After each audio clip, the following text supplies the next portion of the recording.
Well, hello there, and welcome to episode 42 of the Rock Podcast. For those about to pod, we salute you. In this episode, we look back at the year 2014 in My Year in Rock. We dig around for hidden gems in everyone's favourite feature. We look at the current news and recent rock new releases. And we also discuss rock's unsung heroes. But without further ado, a very much a sung hero. Here's Brian. Hello, Matthew. Hello, Brian. Good evening. Hello, Brian. Are you well? Oh, I'm okay, thank you. That was me singing Brian. Do you like that? I do. And 42, of course. When I was thinking about this, 42, of course, there's a very popular meaning for those fans, and there are many, of the Hitchhiker's Guide to the Galaxy. Of course, 42, the meaning of life, the universe, and everything. So there you go. How about that? Douglas Adams. Douglas Adams, indeed. The late, great Douglas Adams. Have you read Hitchhiker's Guide to the Galaxy, by the way? I haven't at all, but I remember watching the TV series. Yeah, it was great, wasn't it? And even the film, when they made the film as well, too, recently, which was great. I enjoyed it. Yeah. That's right. Already we've digressed. That will be on for those about to watch films. Exactly. Yeah, we've got to work on the name of that one, though. I think it needs a bit of work. So, Brian, what you got for us in the old news? What's caught your eye, Brian? Well, we have to say it, Matthew. Thin Lizzy have brought out that box set of the greatest live album. How could it be beat? How could it be beaten? Second greatest live album. Oh, we'll beg to differ. Well, maybe we'll let our listeners decide. Hang on, is this another competition? Absolutely. I fear. Brewing. Yeah, there's no budget though. Talking of brewing, though, we can always give them a classic rock. For those back to pub, we salute you. Mug. We could. Yes. Tell us what you think is the greatest live album of all time. And if we like what we read, Facebook, Twitter, then we'll send you a mug. We will. We'll send you a mug. Let's do that. Unless you're in America or Australia, then sorry. We'll send you a picture of a mug. Exactly. Yeah. So Live and Dangerous has been given the full box set, 8 CDs of loads of the shows around the time when they pulled together the Live and Dangerous album. So I know there's always been lots of conjecture around how much of it had been fixed in the studio by Tony Visconti and the rest of the band. So you get a chance to listen to, I think, 5 or 6 shows on that tour, some of which were used for the album, and you can pick for yourself. But it comes all with the usual goodies, memorabilia, books, all that kind of stuff. And when it comes back into stock, Matthew, you know I will have a copy of that box set. Of the said, soon to be confirmed and approved by, for those about the pod, we salute you, the greatest live album of all time, Live and Dangerous. Maybe. Second greatest. By the way, Strangers in the Night by UFO is the greatest live album ever, by the way. Just for the record. Okay, moving on. 2023, it's starting to fill up with gigs. I'd love to say a friend of the podcast, maybe soon. The Great Europe have just announced their 40th anniversary tour. They'll be coming to the UK in October. I will be there. So that'll be fantastic news. And new Rock on the Block, Matthew. Yes, new feature. New Rock on the Block. So Black Star Riders, their 5th album has just been released. Wrong Side of Paradise. It is currently zapping up the charts. It's number 2 at the moment, which is doing great. I've had a listen to a few tracks off the album, sounding brilliant, and I can't wait to go and see them live when they've got, Sam Woods in the band now. Scott Gorham's going to be playing a few tracks, so the album sounds really, really good. So there's my kick off with some of the news, Matthew. You? Yeah, very good, very good. Well, talking of gigs, this made me chuckle. So Duff McKagan of Guns N' Roses essentially has let the cat out of the bag that Guns N' Roses will be playing at this year's Glastonbury. And to be fair, it doesn't take a genius to work out the dates, of course, because they're playing in London on Friday the 30th of June, and Glastonbury is the previous weekend. So, but in an interview, he said, and bearing in mind that their appearance hasn't been announced, it has now. And he says, and Glastonbury is going to be iconic for us. That's not my best Duff McKagan impersonation, but you get the general idea. So, so clearly they're going to be there. So if you've got a ticket for Glastonbury, you're in for a bit of a treat. Absolutely. Elton John and GNR. Maybe the band. Maybe they'll get together and reenact Elton and Axl's Bohemian Rhapsody. Who knows? Well, you never know. I mean, I doubt it, but you never know. You never know. And also in the news, in terms of gigs, so the Foo Fighters have announced a run of European gigs this coming summer, which is great because a lot of us, me included, thought that maybe that was it for the Foo Fighters when Taylor Hawkins died. But no, they booked a few festivals. They're playing Rock am Ring and Rock im Park. Which are obviously in Germany. And no mention of the UK yet, but you never know. I fully expect them to do, of course, a full UK tour, just playing in London, which would be great. As to who the drummer's going to be, of course, they haven't announced that yet. There's the speculation that it could be Josh Freese, who we mentioned last time, and also Rufus Taylor from The Darkness. So who knows? I can't believe, Matt, that the band's in rehearsals because they've got shows coming up, and I think they're playing in Brazil and a few other festivals. So they've been in rehearsals. I cannot believe that it hasn't leaked out yet who the drummer is. So fair play to the Foos for keeping everything sort of tight-lipped at the moment. It's true, actually. There's normally some clever so-and-so with his, long lens camera who waits outside of the rehearsal rooms for hours on end, weeks on end. I remember when AC/DC were recording. Was it recording Rock or Bust, or was it the last album? There was AC/DC were in Vancouver all together. They must be recording. And it was what was it? It was like out at the back of a gangway of a building where, Brian Johnson's having maybe a puff of a cigarette with Cliff Williams, and it's like boom, AC/DC are recording an album. Da da da da da. Exactly. Yeah. So we shall see, but that's good news for those Foo Fighters fans, and that includes us. Great to see them back, and great to see that they're playing more dates, and hopefully they'll play the UK. You never know. But yeah, looking forward to that if that transpires. Yeah, and festivals closer to home as well too. Listeners to the show will know that Matt and I often talk about Rambling Man, which is sadly no longer on the festival circuit. But Made of Stone festival has risen like the Phoenix, which is the name of one of their stages, and they've just announced at the end of July, a few of the bands that are going to be playing there: Skindred, Chris Barris, Kerry Mack, Airborne are one of the headliners as well too. So pretty reasonably strong lineup for a first festival. So good luck to Made of Stone. Yep, indeed. Yeah, we'll be there. Well, I'll be there anyway. I'm not sure you'll be there. It's a long way from Scotland down to deepest, darkest Kent. But I can get a taxi there almost, which would be great. You can represent. I shall be handing out, flyers and T-shirts and mugs and everything. I might have a little stall, actually. Maybe get a little trestle table. I mean, I've got a decorating table somewhere. I might set that up. Put a blanket over it. Come on. I'm not a total barbarian. And away we go with a few mugs, and we can maybe knock up some other memorabilia and stuff before then. What do you call it? Not memorabilia, merchandise. Merch.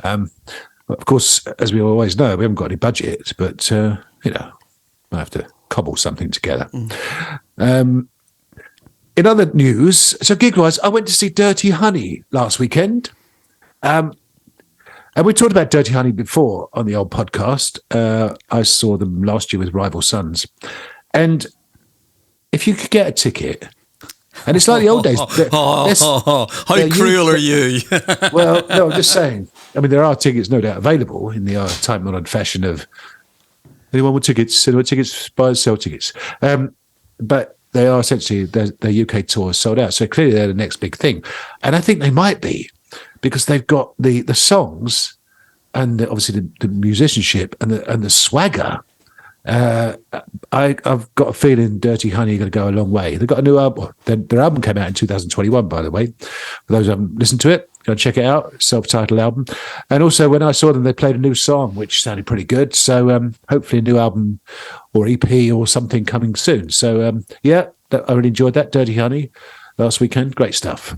Yeah, and I earlier this week, I was off to see Francis Dunnery. So Francis Dunnery, for those who don't know who he is the lead singer and guitarist of the band It Bites. Sort of probably progressive pop's the best way to call them, Matt, isn't it? They did their big single was Calling All the Heroes in the mid-'80s. So Francis came across. He's living in America now. He came across, did a few dates, opened up the tour in Glasgow, and he basically did an It Bites set. The band was called Francis Dunnery's It Bites. Nice.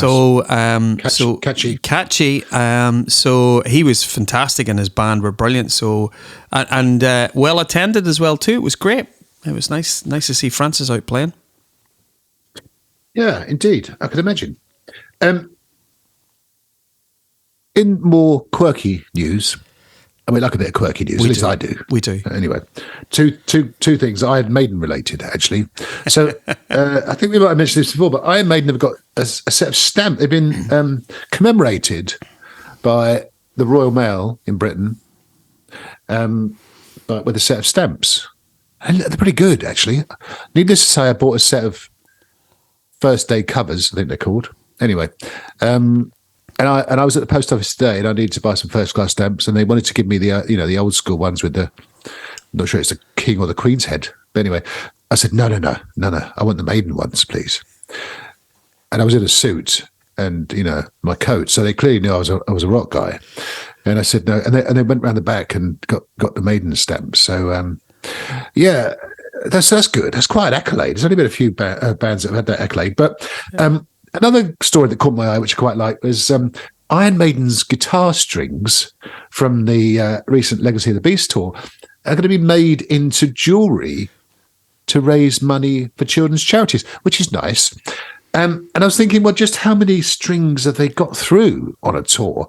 But, you play the guitar a little bit, not very well, but, you'd know that, I guess, they change their strings after every gig. And for every guitar that they use, I don't know, you tell me. But if they use 3 or 4 guitars, then they maybe change the strings for every gig or every other gig. So that's a decent amount of strings. Yeah. Do you think, Brian? Absolutely. Yeah. Most big bands they'll do a change for every show. So yeah, if you think if you do 100 dates, there's 600 strings of just Adrian Smith's one guitar. And how many guitars will Adrian Smith use on a night? He'll maybe use 3 or 4 to swap out. So that's got thousands of strings.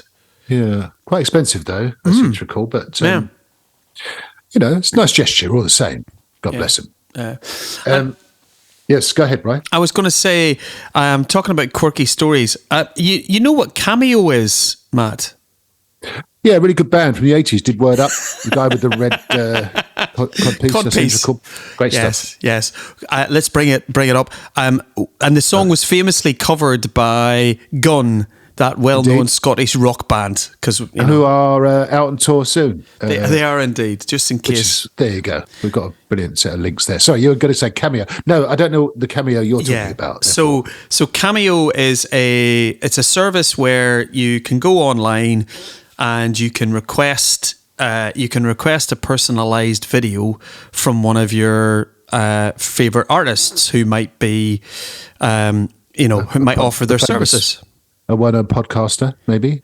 I'm not on it yet. Oh. Okay. But only a matter of time. Yeah, a matter of time. It's supply and demand, and nobody wants it. There's no demand. So somebody like Mike Portnoy. Mike Portnoy's a big user of.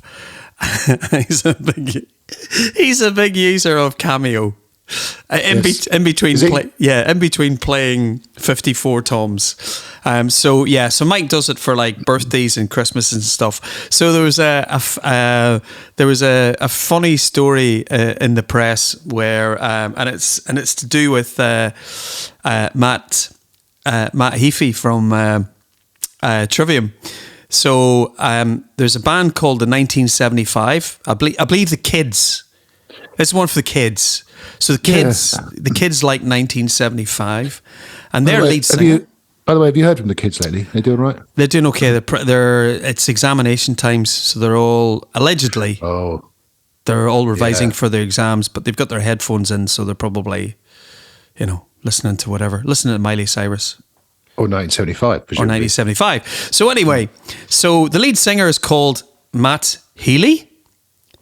Oh. So Colin, who wanted to send a personalised message to one of his bandmates, who's a big fan of Matt Healy, decided in his haste to go on to Cameo and went, "Oh my goodness, you can get Matt Healy's Cameo message for $75. Rushed away, put his request in, paid his $75, and lo and behold, a couple of days later, Matt Heafy from Trivium sent him a message. And Colin had his head in his hands. But what he did say is he said he got a really, really lovely message from Matt Heafy from Trivium, wishing him a great 2023 and enjoying the gigs that he was going to go to. So watch out, kids. When you're on Cameo, make sure you pick the right celebrity. Yes. Good advice, Brian. Of course. Yeah. Don't get caught out there. Yeah, interesting one. I might try that actually, or just maybe get Tony Iommi to send you a nice, or Brian Johnson. You could make a killing there, Matt. Why not speak to Tony Iommi and say, do you want to outsource your cameos to you, and then you'll just split the fee, Matt? Yeah, I like the sound of that, Brian. You could do... Who could you do? You could do Tony Iommi, Brian Johnson. Aye, Brian Johnson. Brian Tatler. Happy birthday from me, Brian Johnson. From ESCDC. Happy birthday. Exactly. There you go. We're off and running. That sounds great. Finally, from me, before I let you do the obituaries, Brian, Dolly Parton. We love Dolly, of course. She a little while ago we talked about her album, her rock album that she was going to put together. She was convinced she was going to get Steve Perry from Journey, or ex of Journey, Page and Plant to reunite. And recently she said she's going to get a few other luminaries as well to join her. Now, I mean, I imagine Dolly's got some, in inverted commas, pulling power. But it remains to be seen. But she's got on her list Stevie Nicks, John Fogerty, Pink, Steve Perry I mentioned earlier, Steven Tyler from Aerosmith, and Brandi Carlile. So we shall see. But yeah, it could be interesting. I mean, it's enough publicity. So obviously, let's hope it's. Sounds like a triple album. Well, or in Dolly's case, probably a double album. But there you go.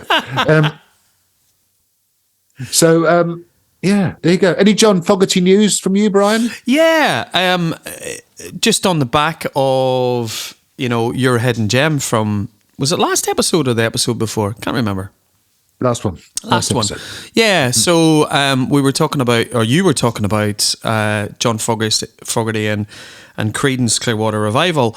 Finally, after 50 years, good news that John Fogerty has actually been able to acquire and get back the rights to his own songs after 50 years. So that's been one of the most longest outstanding court cases. Got very acrimonious, and John wouldn't play any CCR tunes live because the money would be going off to his former manager, etc. So now, as John said himself, he's now got his children back, and he's going to enjoy his songs. So nice bit of good news for John Fogerty.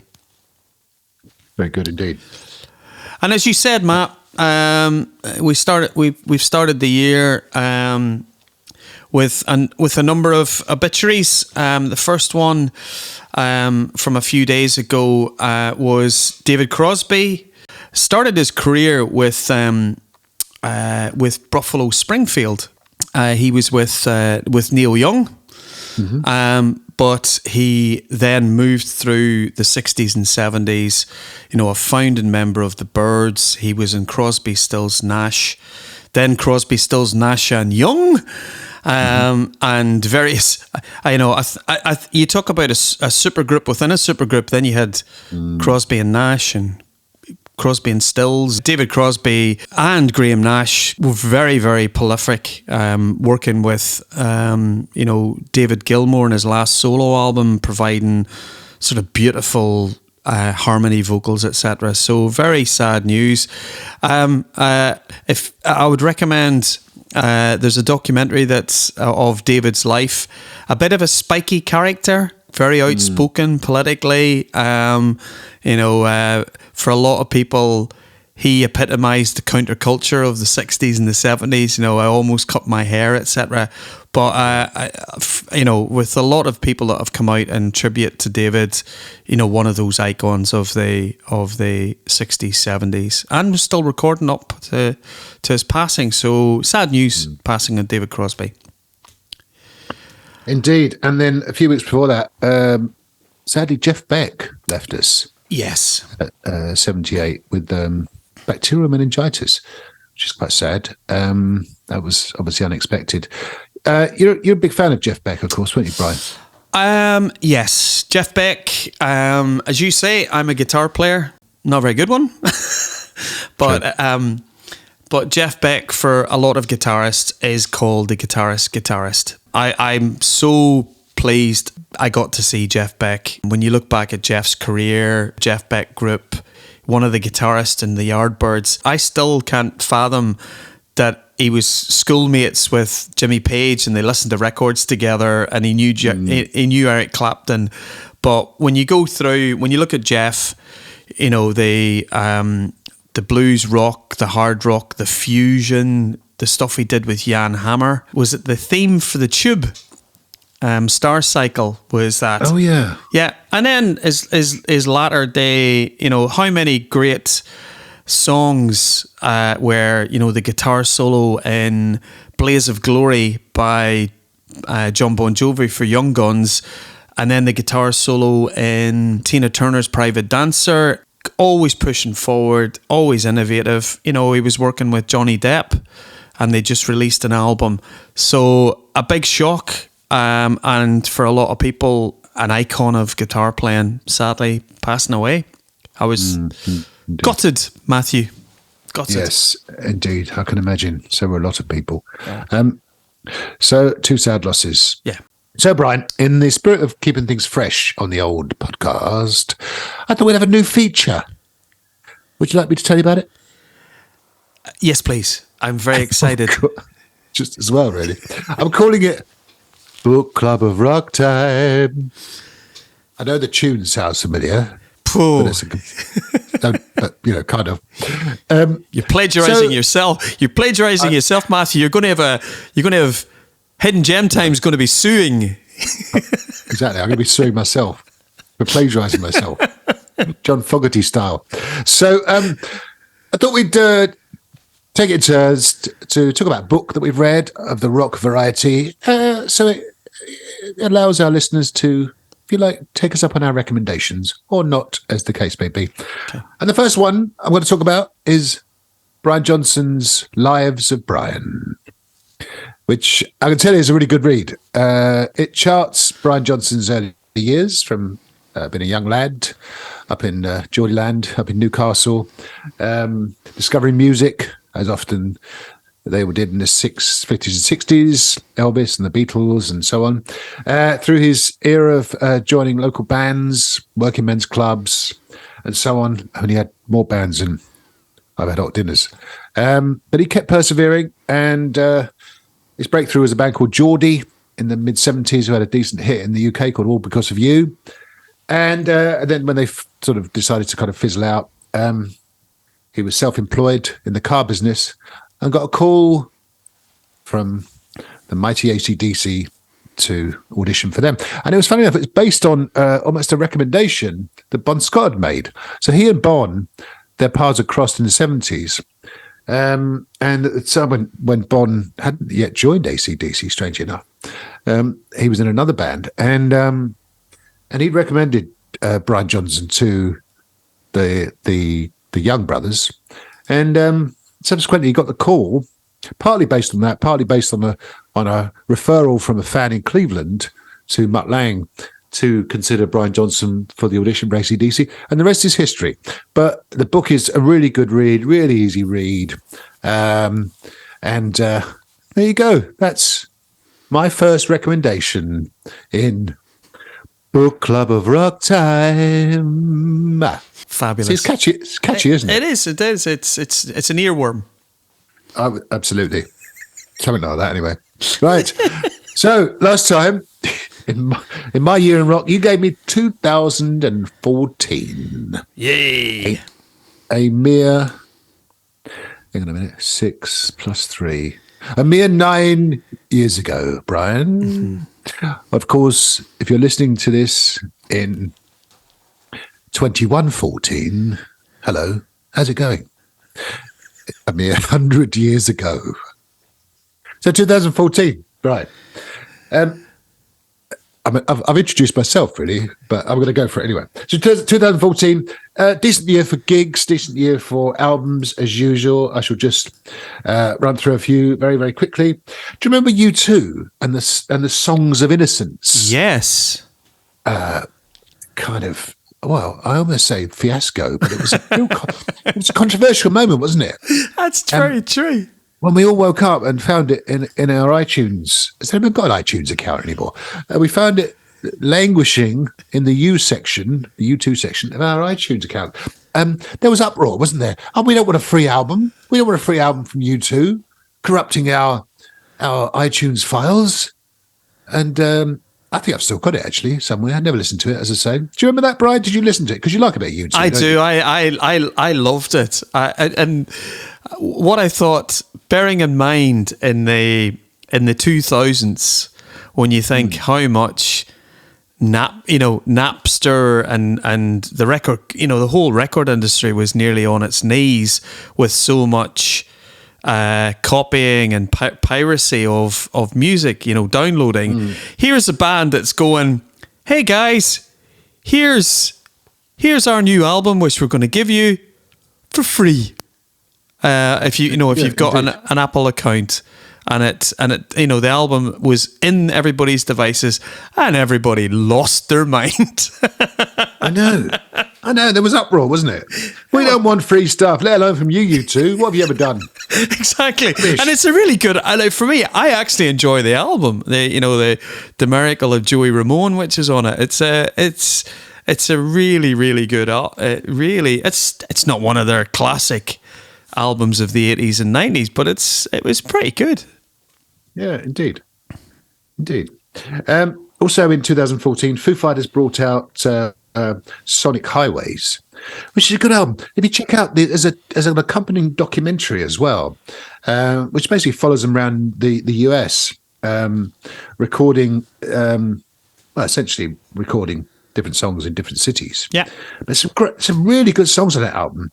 My personal favourite and probably one of my favourite Foo Fighters songs, full stop, is a song called Outside, which I put on the old playlist. It's got Joe Walsh on it from the Eagles and Chris Goss. Also on there is Congregation featuring Zach Brown, and Something from Nothing featuring Rick Nielsen, he of the 5-neck guitar, chap from Cheap Trick. Mm-hmm. So check out, I put a few songs on that one there. Please put Congregation on, Matt. It's probably one of my favourite Foo Fighters songs, that one. It's great. Yeah. Great tune. Yeah, great stuff. So, yeah, as I say, record in different cities around the US, Nashville, Austin, and New Orleans, and so on.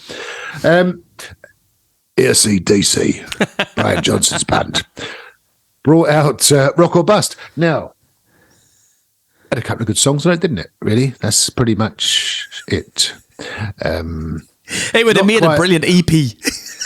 Yeah, not quite on a par with Black Ice, but well worth checking out as well. Play Ball's on there, and the title song "Rock or Bust." I mean, yeah, pretty good, but not their greatest piece of work by any means. And then finally, Paul Rodgers. Now, we love Paul Rodgers on the old podcast, don't we? The legend himself. I should have saved this for a hidden gem, really, shouldn't I? But Paul Rodgers brought out the Royal Sessions. Now, I've got this album. I bought it. I know for a fact I got it for my birthday from my wife, which is nice. The Royal Sessions. Paul Rodgers basically singing old standards. And, of course, he can sing anything. He can sing the phone book, as the old saying goes. I wouldn't advise it, but yeah. So, yeah, check out the Royal Sessions. Do you remember that album, Brian? Do you like Paul Rodgers? Oh, I love Paul Rodgers. Notable mentions on the old on that album are songs such as "I Thank You." That's good. Yeah. The old written by Isaac Hayes. "I Can't Stand the Rain," which is good. Oh, and "Walk On By." Of course, the made famous by Dionne Warwick, but the is it Dionne Warwick or Dionne Warwick? Anyway, made famous by her, written by Burt Bacharach and Hal David, of course. So, yeah, check it out. So, yeah, go on about albums. A few gigs. Oh, albums, Brian. Any for you that stood out? For me, and I was lucky, the albums for me, you know me and my supergroups, Matt. I love a supergroup. You what, sorry? What was that? I love a supergroup. Oh, okay. Or, as they're now called, projects. So there was a couple of interesting projects that you call them projects when it comes to so you get an excuse to mention Frontier Records, latest Frontier Records project. Oh, there you go, another pound in the pot. Another pound in the pot. Sorry, go on. Supergroups. Yeah, so I'll deal with the supergroups first. So there was an album came out from a band called Rated X, from one of your favourite vocalists. So this was a supergroup put together with Jolyn Turner, Tony Franklin from Blue Murder, and Carmen Appice from Blue Murder, and the guitarist was not John Sykes. It's a great album. So Rated X brought out their album. So another band of brothers that got together was under the moniker of KXM was Ray Luzier from Korn, who's an amazing drummer. So I'm assuming he's going to be the K in the band. You had George Lynch, who was from Lynch Mob, so we'll give him the M. And the X, of course, was going to be Mr. Doug Pinnick from King's X. So So KXM brought out their self-titled debut album. So if you like a mixture of Korn with singing from King's X with guitar playing from George Lynch, Dokken and Lynch Mob, that's kind of what you got. But it was very jammy. It was a good album. It's a great band from Canada called The Trues. So I remember them. Do you? I did that. Well, they had one hit, didn't they? How to Save a Life. That was their big hit, wasn't it? All right. Was it I Know How to Save a Life? Get you. Well, you know, I do know one or two things about music, Brian. You know. Yeah, you should do a podcast. I should. I'll give it some thought. So the Trues brought out, and I thought it was their debut album, and it's actually their fifth album, which is self-titled. It was a really, really great album, the Trues, and the final one, and this will be somebody who I might mention in my gigs when we get to it. was the wonderful Robert Plant. So Robert Plant brought out his album, which was Lullaby and the Ceaseless Roar. And it is just, Robert we've always known him, the new world music and fusing it with, country and western and jazz. But it's for me, a real return to form. Little Maggie was one of the singles, but just a really strong album. So there's some of the albums that I was listening to in 2014. So gigs-wise, good year for gigs. Went to my first Steelhouse Festival. I seem to recall it rained one day and was suntan weather the next. Saw Europe and Black Star Riders, the headliners. Also saw Bad Touch, Electric Boys, Sebastian Bach, great stuff. Calling Festival, which I think sort of morphed into the Hyde Park Festival, but this took place in Clapham Common. And saw Aerosmith there, Joe Bonamassa. Got very drunk watching Aerosmith and had to go home early. But that's another story for another day. And then finally saw a fantastic triple bill at the Hammersmith Odeon of Foreigner, FM and Europe. Do you remember that? You must have gone to that tour, Brian. I did indeed. FM were phenomenal. Well, they were the F. They were the F in phenomenal, weren't they? Really, they were F in phenomenal. I thought. Great stuff. Right. Any other gigs, Brian, that you went to? Gigs for me, Matthew. Pearl Jam, Leeds Direct Arena. Oh yeah, you mentioned that a few times. Yeah, that was iconic. I've talked about it enough on the podcast. It was just best indoor gig I've ever been to, in a shed. Vandenberg. So Adrian Vandenberg played. He got a band together called Vandenberg's Moon Kings. And I remember. Yeah. They were good, weren't they? They were good. I got to see them, and it's the first time I ever went to this iconic venue, which is the Robin in Bilston.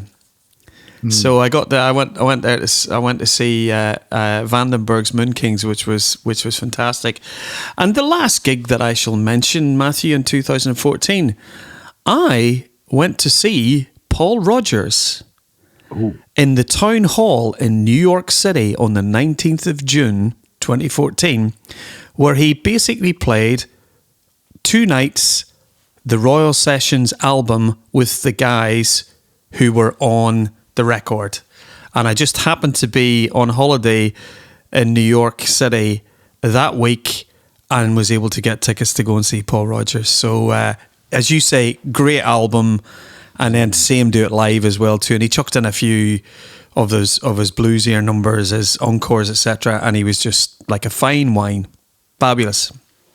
Yeah, great stuff. Yeah, so it's a good year. Very. Good year. So next time, Brian. Yep. Got a couple of years left, not many, only a couple. Episode 43. I would like you to take us back to the year 2008. If you would. I certainly will indeed. I will enjoy looking back at that year.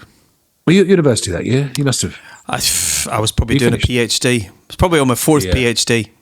That's right. You got it right one day, weren't you? Okay. So, Brian, for a long time, you and I have talked about some of the great unsung heroes in rock. Everyone talks about the front men and the ostentatious guitarists, and in some cases, even the flashy virtuoso drummers, of course. But there are occasional players. Exactly. Mike Portnoy, for one. Neil Peart in another one. As Brian does the famous Mike Portnoy role. But there are other players within rock bands that are integral to the band, to their success, their sound, and in some ways their longevity. But they get unsung. They're not quite at the forefront, sometimes by their own admission, by their own choosing. But they're still key members of those bands. And in some ways, the bands wouldn't have functioned without them. So we thought we'd just rattle through our top 3 in time-honoured fashion. Brian will do 3, I'll do 3. And we invite, of course, our many listeners, all 14 of you, if you're out there, hello. Our global family. We do have a global listenership, actually. We joke about it. We got listeners all over the place. Actually, I heard from a listener in Iceland the other day. Yeah. which is nice. They were just in there doing some shopping, but it was nice to hear from them all the same. So, Brian, who you got for us? Number 3. I am going to kick up with not a musician, Matthew. Oh. But this is somebody, for those of us who bought LPs, and you looked at the back of LPs, there was many things that in the bands that in the 80s, whenever I looked at the back of the album and I went, this is produced by, I would see Bob Clearmountain, Martin Birch, Chris Tangarides, yes, designed by Roger Dean. There was many things that you saw, and then they explained what they did. So in the mid-80s and early 90s, there was this bloke who, his name was John Kalodner, and what John Kalodner did was John Kalodner. So they never said what he did. So I'm putting forward as an unsung hero, John Kalodner. So joking aside, John Kalodner is an A&R executive in the sort of, he was famously working in Geffen Records, but what John Kalodner was very, very good at doing was taking bands like Aerosmith, Asia, Coverdale Page, Damn Yankees. Yeah. To me, he is the godfather of supergroups. He put the Damn Yankees together. He very much was credited with Whitesnake's 1987 era. As an unsung hero, he signed Foreigner to record labels. Somebody who I saw in so many LPs through the 80s and 90s, Matt. And when I think of, to put Coverdale Page together, can you imagine Jimmy Page and David Coverdale, and he's credited with that kind of project. So my unsung hero is John Kalodner. Very good. Yeah, he did have an amazing track record of signing bands, Phil Collins, Peter Gabriel, and also a fantastic beard. Yes, he did. A marvellous beard, which we always like, a good beard. Yeah. You want to put a picture of him and Leland Sklar, who was the bass player in Phil Collins' band, and say, can you spot the difference? If I can find one. The internet's big, but it's not that big. So who's your number 3 then? Well, for me, I'm going to go with a rhythm guitarist. Now, rhythm guitarists often get overlooked. There have been some fantastic rhythm guitarists over the years, of course. But I'm going to go with Rudolf Schenker from the Scorpions. Good show. And I tell you why. Because not only is he a fantastic rhythm guitarist, responsible for some of the great riffs and consistent riffs in rock history, but he was a founding member of the Scorpions in 1965. Wow. So the Scorpions have been going even I could work this out, 58 years nearly this year, which is incredible when you think about it. And he was there at the beginning and still ridiculously athletic and jumps around and does that Pete Townsend style windmill arm and everything. We've seen Scorpions a few times and what a star. But Rudolf Schenker, I'm not sure he ever gets the plaudits he deserves. When people think of rhythm guitarists, they quite often think of Malcolm Young, of course, and maybe even Izzy Stradlin of Guns N' Roses and so on. But I think Rudolf Schenker's worth a shout for his longevity and his riffs alone. It's a good shout, that one. Great shout. Don't ask Michael Schenker if he agrees, by the way. But I think Rudolf Schenker's up, and Michael Schenker. Rudolf Schenker's up there as one of the great unsung heroes, in my humble opinion. What you got, Brian? Number 2 for me. This is funny because whenever you described what an unsung hero shouldn't be, it shouldn't be an amazing singer and a flashy guitarist. And the unsung hero that I'm putting forward as my number 2 is an amazing singer and an amazing guitarist. And the person who fits that bill for me is Dan Huff. Dan Huff, you say. Who is he? Who he? Again, Dan Huff is one of those people that you saw on record, on guest solo, playing a solo. So Dan Huff started his career in Nashville. He played, that movement that we've never talked about in the show, Christian rock. Remember in the 80s you had Christian rock with Stryper, who are pretty good. Stryper pretty good. But Dan played in a band called White Heart with his brother David, and then in the melodic hard rock band Giant. And we are a big fan of Giant on this show. So to me, Dan Huff, he's got a voice like Lou Gramm, and he plays the guitar like Eddie Van Halen and Steve Lukather, and it's all in one person. And he was a great session guitar player. So if you listen to, when you think about it, the breakthrough single for Whitesnake on the 87 album, on the single version of Here I Go Again, the guitar solo ain't played by Vivian Campbell. It's not played by Adrian Vandenberg, and it's certainly not played by John Sykes. The guitar solo is played by Dan Huff. And Dan Huff gave it all up. He is now a prolific arranger, composer, producer, working with country artists predominantly, Faith Hill, Rascal Flatts, Lone Star. So my number 2 is Dan Huff. Matt. That is a great shout, and we'll put some Giant. I was any excuse to get Giant. Yeah. I'll put some Giant. But you're right. I mean, he played with some amazing people, or played for them, let's say. Even right today, he was on the Red album with Taylor Swift. He played on Bad, Michael Jackson, The Woman in Me, Shania Twain, and so on. So what a guy. And as you say, fantastic singer. Well, it's tough to follow that, actually. I'm going to try all the same. So I'm going to go with a guy from a band, quite a well-known band, actually. He was the bass player and multi-instrumentalist in this band, but often gets overlooked. So I'm going to go with John Paul Jones from Led Zepp. Now, of course, John Paul Jones and Led Zepp are huge, globally known. But of course, a lot of people think of John Bonham, probably one of the greatest drummers there's ever been. Jimmy Page, Robert Plant, fantastic songwriting duo, and clearly great showman. John Paul Jones was the glue that bound Led Zepp together, I would suggest. Multi-instrumentalist, bass player, keyboard player, mandolin, banjo, you name it. Recorder. I think he played recorder on Stairway to Heaven. I'm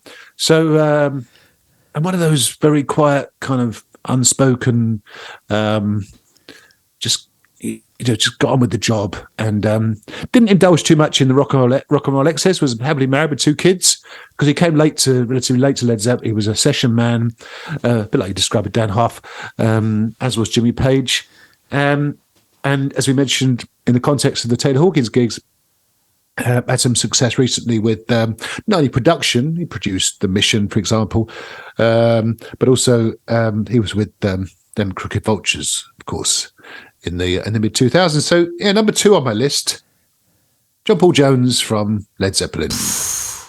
That's a great shout. It's lovely, Matt, whenever you watch some footage from Glastonbury and you've got C6 Steve.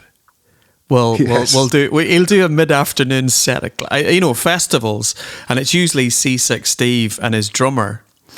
And, quite a lot of the time, whenever you see him on telly, particularly Glastonbury, John Paul Jones would just be standing there, unassuming at the side of the stage, popping away on his bass, playing away, and doing the business. And whenever Led Zeppelin, or the remaining members of Led Zeppelin, were out promoting the Celebration Day DVD and album when it came out, if you watch some of the American interviews with the likes of Letterman, they kind of put John Paul Jones up first. Everybody wants to talk to Robert and Jimmy. So they strategically placed John Paul Jones, and he's just dry as anything. He's just like, I'm just out for the day. Thanks for inviting me. And he's so witty and so funny. So yeah, brilliant choice, John Paul Jones. Fabulous. So Brian, what you got for number 1 in our list of unsung heroes? Number one for me. There were so many candidates for the number one, and it brought me back into focus with the passing of Jeff Beck. It got me thinking about Ronnie Wood. And Ronnie Wood, when you go through Ronnie's career and who he's played with, he was the bass player in the Jeff Beck group. So on the first two albums, so when everybody's been lauding, Jeff's, albums Truth and Beckola Truth, a lot of people said that was the precursor to Led Zeppelin.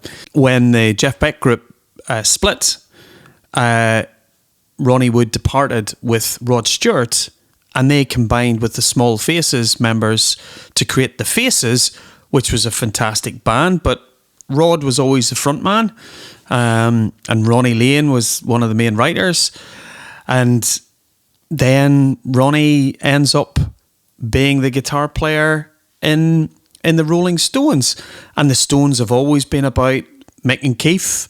And Ronnie's not a flashy lead guitar player like Mick Taylor, but to me, he was the glue that holds the band together. He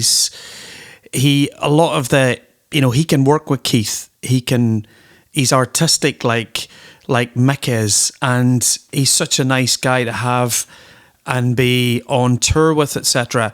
And I often think, if you didn't have Ronnie Wood in the Stones, would the Stones be still going and be able to go out and have the fun that they do? So my number one unsung hero for his entire career and all of the bands that he supported without really getting his head above the parapet is Mr. Ronald David Wood.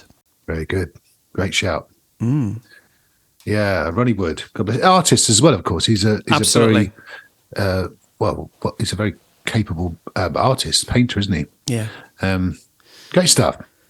Alrighty, I'll go to number one of my list. So, unlike many of the others we've mentioned, this man is a one-band man. He founded Judas Priest in 1970 with KK Downing. And this is Ian Hill, bass player of Judas Priest for more than 50 years. Nothing about him exudes rock star particularly. Even his name, Ian Frank Hill.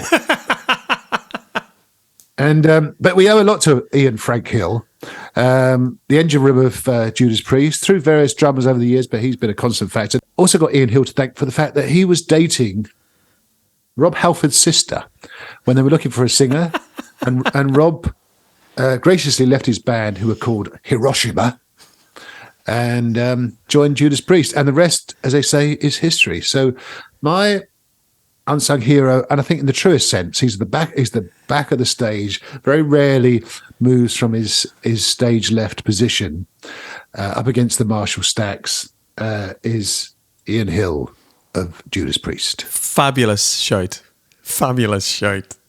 Honourable mentions, Matt. Honourable mentions quickly: Mick Mars from Motley Crue, Jason Newsted from Metallica, and of course, who could forget Sir Vivian of Campbell, and the great Adrian Smith of Iron Maiden, of course, but they didn't make the final cut. How about you? What you got? I had a couple. I had John Deacon from Queen was on my list. Oh well, another one bites the dust.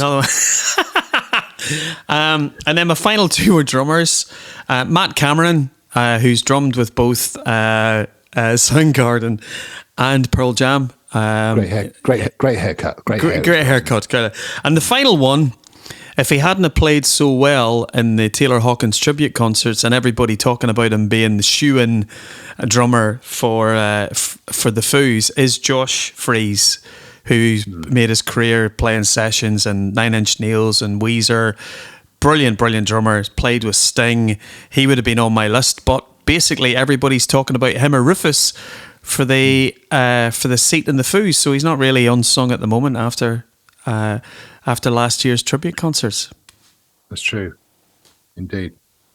So that was good. So of course, dear listeners, if you have any other thoughts, let us know on Facebook or at FTAT Pod, or even, I don't know, drop us a line, send us an email. Actually got an email address, haven't we, Brian? We have indeed. fthatpod@gmail.com. That's the one. Right. And it comes to that part of the old podcast everyone loves, of course. Hidden Gem Time. Thank you, Lola, as always. We got first, Brian. Short and sweet this episode, Matt. I am going with the album Sweet Oblivion by the Screaming Trees. Screaming Trees, grunge band from the 90s. And the reason why they came into my radar is Van Connor was the bass player, passed away a couple of weeks ago. So I got me going back and listening to the Screaming Trees. Their album, it's probably the most commercial of all of the albums Screaming Trees brought out. Well known for their lead singer, Mark Lanigan, who was also in the Queens of Stone Age. Mark passed away last year. Tracks to put on, Matt, on the playlist, please. If you can put No One Knows, and the track that was on the singles soundtrack that we've talked about in the show before, Nearly Lost You, was the big breakout single. So my hidden gem for this episode is the album Sweet Oblivion by Screaming Trees. Very good. Good choice. Good choice. And a nice mention of those two. How about you? Guys. Well, as I had Ian Hill as my unsung hero, it felt only right I should go with the Judas Priest album. And this is one of their live albums, in fact, their 6th live album.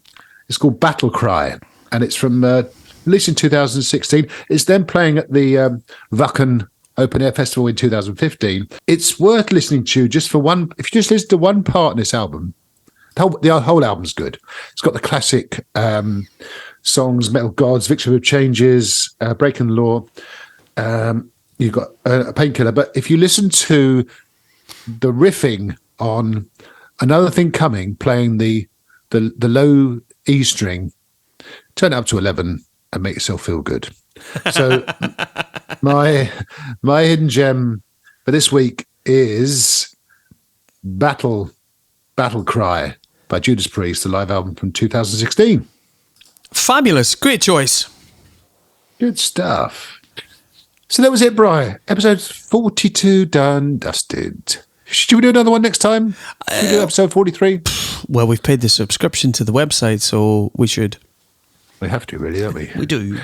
And I've just bought some new mugs, so we've got to carry on with the old podcast all the same. But thank you all for listening. We'd really appreciate it. Keep in touch at FCAG Pod or on Facebook, of course. And stay safe, stay warm, be good to each other, keep the faith, save the whales. We'll see you next time. See you, everybody. Rock on. Bye for now. Bye. For those about to we salute you as a Benny Rogers production.